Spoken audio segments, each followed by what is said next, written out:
Assalamualaikum warahmatullahi wabarakatuh. Perkenalkan, nama saya Chani Melantabana dengan NIM 2322111032, Program Studi Pendidikan Bahasa dan Sastra Indonesia kelas B semester 4. Dengan video ini saya memenuhi salah satu tugas guna untuk mendapatkan nilai keterampilan menulis sastra. Oke, baik, saya langsung saja. Dengan video ini saya membuat video singkat atau video pendek yang menceritakan bagaimana saya mengambil sebuah novel dari Siti Nurbaya dengan karya Mara Rusli. Oke, baik. Jadi dari video ini saya bisa menyimpulkan bahwa bagaimana saya bisa menyimak atau bagaimana saya bisa membaca sedikit dari cerita tersebut melalui novel ini. Oke, baik. Tanggapan saya dari cerita ini tentang Siti Nurbaya yang dengan saya mengambil salah satu tema, yaitu perjuangan melawan tradisi dan adat istiadat. Itu yang saya lihat dari bagaimana saya bisa dapat membaca atau dapat saya memahami tentang Siti Nurbaya. Oke, baik. Saya langsung saja, saya mengulanginya lagi, yaitu temanya yaitu perjuangan melawan tradisi dan adat istiadat. Ya. Dari cerita ini menceritakan tentang perjuangan melawan tradisi dan adat istiadat yang kaku dan menindas kaum perempuan di Minangkabau pada masa kolonial. Oke, baik.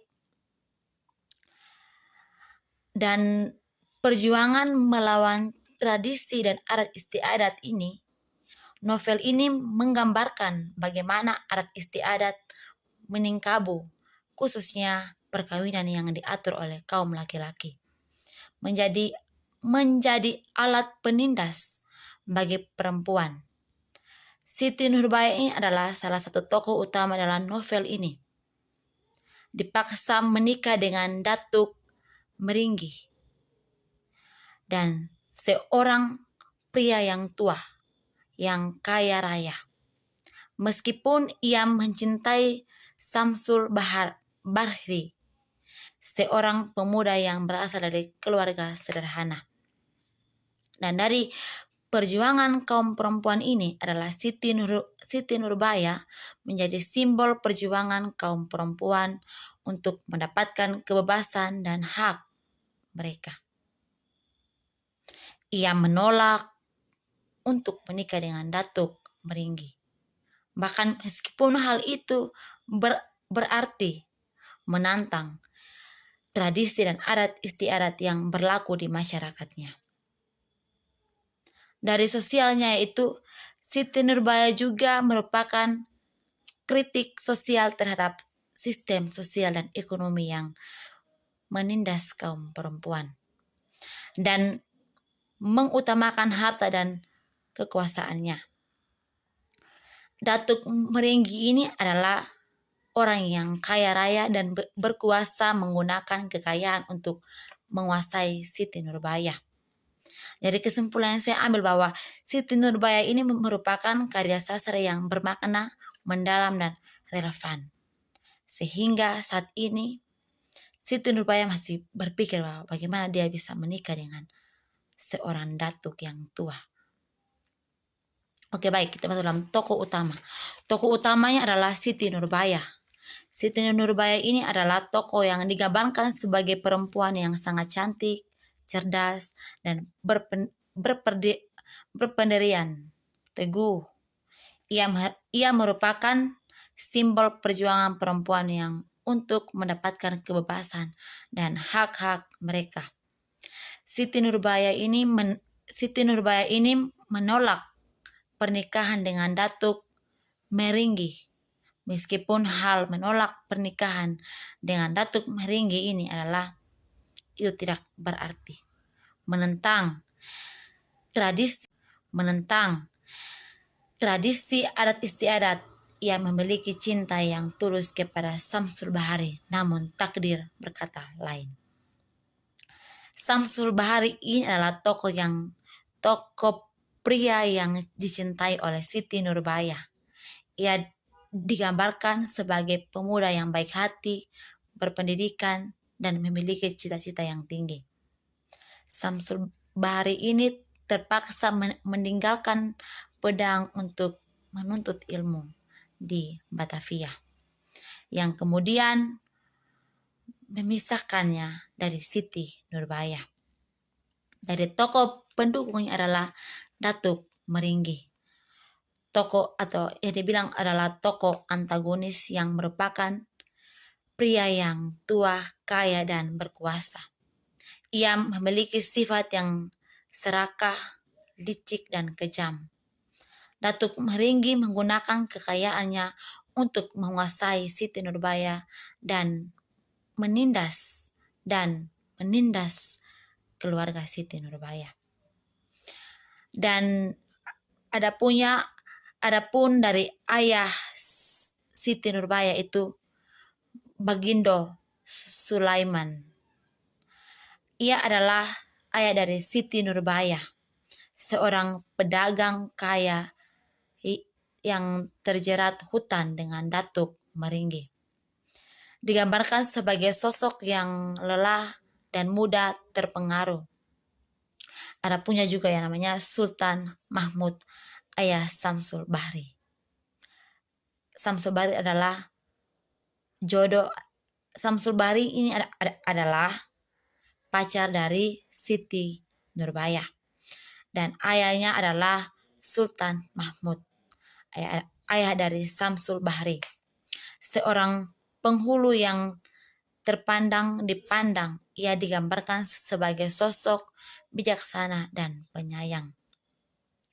Tokoh penokohan adalah Siti Nurbaya yang kuat, berani, dan berpendirian teguh. Ia menolak untuk tunduk pada tradisi dan istiadat yang menindas perempuan. Ia memiliki cinta yang tulus dan rela berkorban untuk kebahagiaan orang yang dicintainya. Samsul Bahri ini pun adalah tokoh yang baik hati, berpendidikan, dan memiliki cita-cita yang tinggi. Namun ia juga digambarkan sebagai sosok yang lemah dan pasif dalam menghadapi masalah. Jadi Datuk Meringgi ini adalah tokoh yang serakah, bahkan ia licik dan kejam. Ia merupakan simbol penindas dan ketidakadilan yang terjadi di masyarakat. Dan bagaimana saya bisa dapat memaknai dari video atau dari cerita novel tersebut, bagaimana melalui penokohan yang kuat, Mara Raslu berhasil menggambarkan realitas kehidupan masyarakat Minangkabau pada masa kolonial, khususnya mengenai perjuangan kaum perempuan untuk mendapatkan hak-hak mereka melawan tradisi dan adat istiadat yang menindas.